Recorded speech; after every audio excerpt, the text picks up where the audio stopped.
10 bilang para sa iyo. 1, 2, 3. Ako'y nalilito. Ano nga ba ang pakay mo? Ba't mo ginulo ang puso't isip ko? 4, 5, 6. Ano ang iyong lihim? Tunay nga bang ika'y may pagtingin sa akin? O gusto mo lamang paglaruan ang aking damdamin? 7, 8, 9. Basahin mo ang aking diyam. O kay lupit ng tadhana, binigyan niya ako ng isang tagahanga. Sa umpisa, akala ko ito'y biyaya, ngunit ito'y pala'y isang trahedya. Sana hindi na lang ako nagtiwala. Sana hindi na lang ako naniwala. Sana hindi na lang tayo nakakilala. Sadya yatang tayo pinagtagpo pero di tinadhana.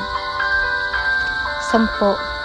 Para sa pag-ibig natin na nahinto, isasara ko na ang pinto. Salamat na lang sa iyo. Sumaya ako kahit paano. Ngayon ay natuto ng gusto. Di na madaling maluko. Sarili mo nang uunahin ko.